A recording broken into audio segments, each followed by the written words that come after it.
Today's topic is about dying declaration versus dying deposition. We will see who can record, what are the legal values, and what are other features relating to these two terminologies.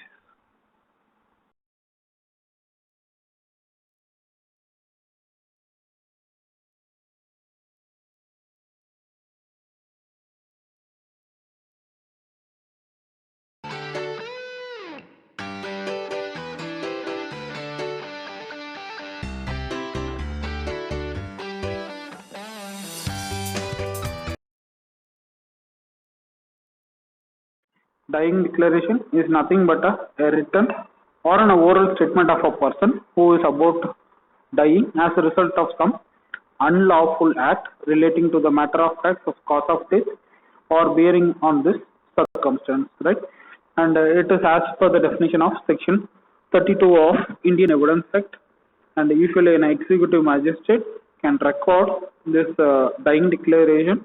Not only an executive magistrate, even a doctor, policeman, a village headman can record this statement. And no oath is required.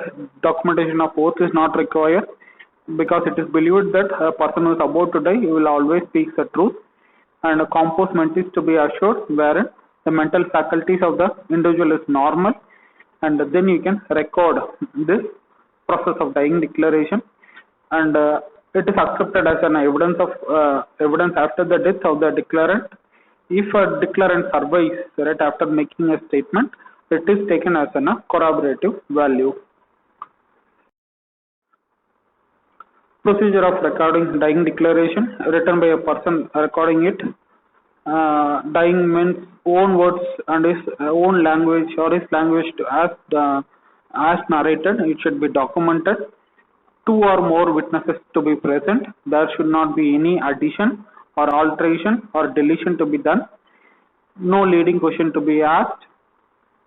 And after the complete proceeding, right, it should be read over to the dying person after the complete recordal. Signature of a dying person, magistrate, and a witness can be documented at the bottom of the paper. And if there is no sufficient time to call a magistrate, a doctor, village headman, or an investigating officer or a police officer can record dying declaration. Dying declaration is being sealed and then forwarded to the magistrate. And the dying during the proceedings, right? During the proceedings, dying person become unconscious. Doctor must sign as much as he has recorded.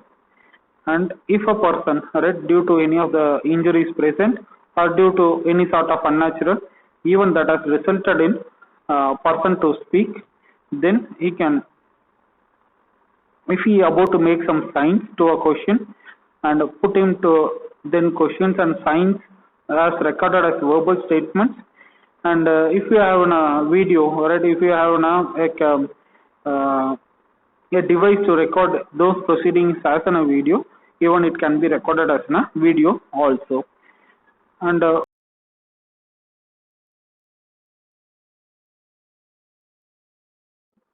dying deposition here almost similar to dying declaration.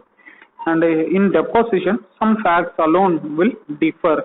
And what are the facts that differ are in dying deposition, oath, administration of oath is required. It is only recorded by the magistrate, and there should be presence of a accused or his lawyer to be on the side. Cross examinations are allowed, and leading questions are allowed. And followed by, if you compare the legal value of it, right, even it retains full legal value even the person survives.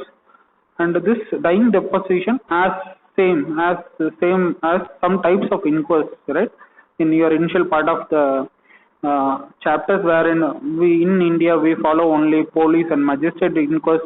We don't follow coroners, medical examiner system, prosecutor physical, and those, right, we don't follow, right. So same like that, dying deposition is not followed in India. We only follow dying declaration, right. and it has more value than a dying declaration. The reason you know, right? Because it is been recorded by a magistrate. There is the presence of accused lawyer and other lawyers. Cross-examination is being carried out, and even the statement of the dying person, right? Whatever we are about to record, prior to that we take also oath. So it has more legal value, more value than a dying declaration. When you compare the differences based on the criteria, first and foremost, it can be done by any person, police officer, magistrate, and doctor in case of dying declaration. But in dying deposition, it is always by the judicial magistrate. Oath is required, not required here, and it must be administered in case of, one second, in case of dying deposition. Presence of an accused and a lawyer, it is not necessary in case of dying declaration, but it is necessary in terms of dying deposition. Cross examination, no, and here it is allowed. And the nature, mere the recording of a statement is being carried out, and in case of dying deposition, a full-fledged court procedures have been carried out. And a type of witness, dying declaration is a documentary evidence, wherein dying deposition is a oral evidence. If a victim survives after making a statement, it loses its value, but in case of dying deposition, it retains the value of it. When you come to legal value, it is of less, and here it is of more. When you talk about the practice in India, dying declaration is being practiced in India, wherein dying deposition is not so.